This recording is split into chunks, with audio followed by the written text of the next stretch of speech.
Now at 4:30, it's one of the most controversial elements of immigration operations here in Southern California. Complaints that federal agents aren't identifying themselves and aren't showing their faces. California legislature passed two bills designed to change that. NBC4's Amber Frias live in Santa Ana now with reaction from both sides of this debate. Amber. Hey, Colleen, Michael. Well, one of those bills would require law enforcement officers, including federal agents, to not wear masks. And the other one would require them to identify themselves with a badge with their name on there or their officer number. Now, supporters of both bills say this could increase accountability and safety, but critics say this may also put the officers at risk. Volunteers with the Orange County Rapid Response Network say they were alarmed the first time they saw immigration officers wearing masks back in May.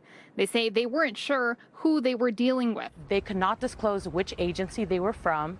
They also could not disclose their badge number, their names. So now, Sandra Deanda says she is relieved the California legislature has approved two companion bills aimed at stopping that from happening. The first, Senate Bill 627, authored by Senator Scott Wiener of San Francisco, bars on-duty law enforcement, including federal agents, from concealing their faces. It undermines public safety, and you should always be able to tell the difference between a law enforcement officer and a guy robbing a liquor store, and these ski masks make that distinctive part. The second measure, Senate Bill 805, written by Senator Sasha Perez of Pasadena, requires all officers to wear visible identification. We made clear that if the federal government is not complying with these laws, that people have the right, to a civil action to bring forward a suit if they're not able to identify who these federal immigration agents are, and that there will be fines and penalties.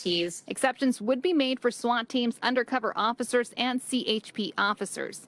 But not everyone supports the bills. Senator Tony Strickland of Huntington Beach says they put law enforcement and their families at risk. This would be another reason not to go into law enforcement, because a lot of these folks, they don't want to put their families in jeopardy. In a statement, DHS responded to the legislation by saying in part, quote, passing an anti-law enforcement bill is dangerous and prioritizes criminal aliens over law-abiding citizens.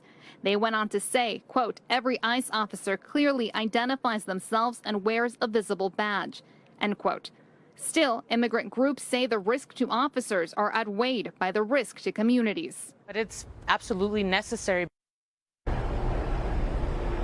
And we reached out to Governor Newsom's office to ask if the governor was planning on signing the bills, but they told us they were not commenting on that. Now, the governor has until October 12th to sign the bills. If he does sign both of them, the one requiring officers to identify themselves would go into effect immediately. The one prohibiting officers from wearing masks would go into effect in January.